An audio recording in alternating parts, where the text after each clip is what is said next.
Bonjour à tous, contente de vous retrouver aujourd'hui pour une nouvelle vidéo. C'est un haul Aromazone qui sera plutôt basé sur du matériel pour la confection de parfums. Jusqu'à maintenant, je ne me suis pas trop lancée là-dedans. Et j'en ai réalisé un que j'ai posté il n'y a pas longtemps sur ma chaîne. Et c'est quelque chose que j'ai envie d'expérimenter un peu plus. Donc je me suis équipée afin de pouvoir faire des petits tests. Pour commencer, j'ai pris l'Absolu de Tubéreuse. Concernant cet Absolu, Aromazone dit que c'est une odeur unique et complexe. L'Absolu de Tubéreuse se décline sur des tonalités capiteuses et poudrées, de jasmin, d'orange et de miel. C'est une odeur un peu verte au début, puis ambrée. On en trouve dans le Poison de Dior. On en trouve également dans le parfum Poème de Lancôme, L'heure bleue de Guerlain, Nuit de tubéreuse de l'artisan parfumeur, Infusion de tubéreuse de chez Prada. Donc c'est un absolu que j'ai vraiment envie de tester. Ensuite j'ai pris l'absolu de Jasmin Grandiflorum. Ils nous disent que cet absolu est très réputé en parfumerie. La note florale intense du jasmin fait merveille pour composer des parfums ou apporter une touche précieuse dans vos préparations. En note de cœur, son odeur est intensément florale, très persistante, chaude et légèrement poudrée. On trouve cet absolu dans le parfum de Givenchy, Absolutely Irrésistible, dans Voile de Jasmin de Bulgarie, dans Murmure de Van Cleef & Arpels, dans Habit Rouge Sport de Guerlain, dans Rickel Homme de Sonia Rickel, L'air de temps de Nina Ricci et Éclat de Jasmin d'Armani. Voilà pour l'absolu de jasmin.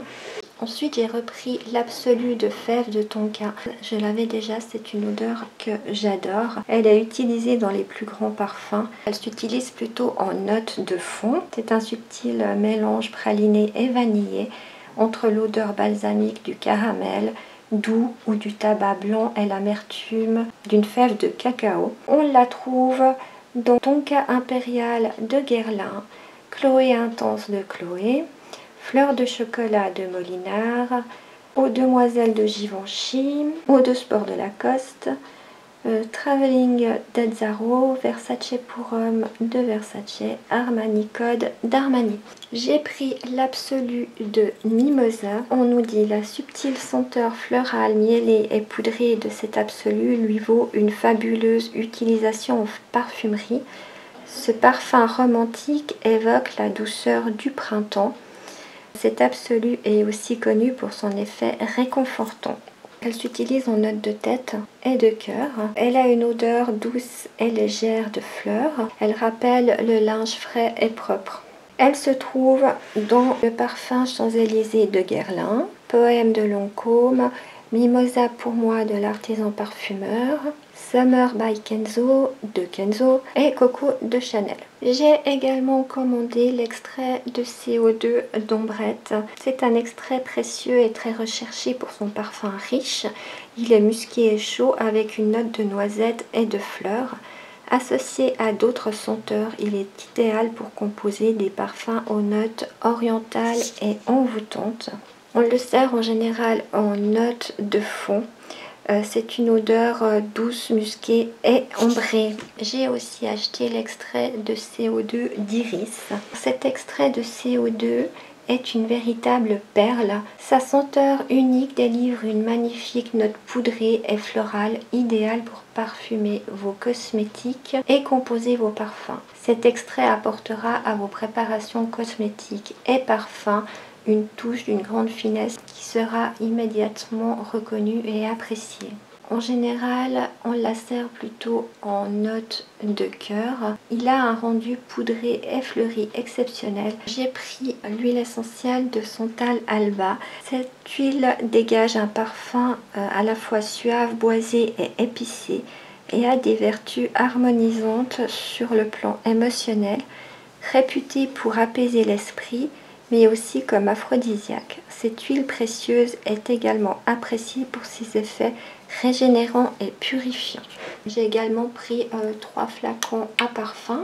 Et pour terminer avec le parfum, j'ai pris également des petits papiers comme ça pour sentir les parfums.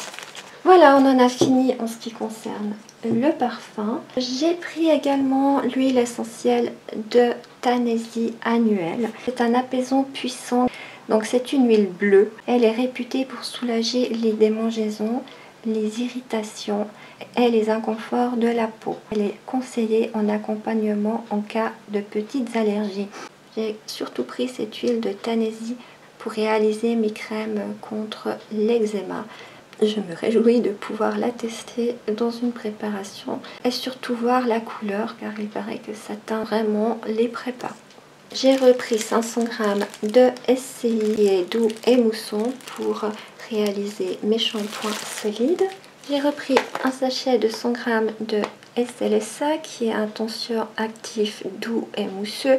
Je sais que les avis sont assez controversés concernant le SLSA. C'est un tension actif que j'aime beaucoup et je pense qu'à petite dose dans un shampoing solide, ce n'est pas dramatique. J'ai repris une bouteille de 100 ml de Cosgar qui est un antibactérien et fongicide.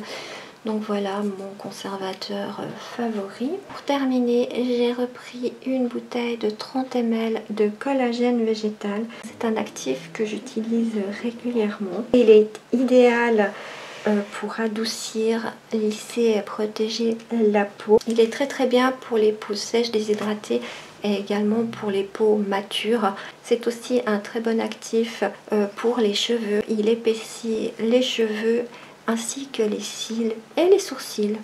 Voilà, donc nous sommes à la fin de ce haul. J'espère qu'il vous a plu. Je vous retrouverai pour des recettes avec tous ces produits. Et en attendant, je vous dis à tout bientôt. Bye bye!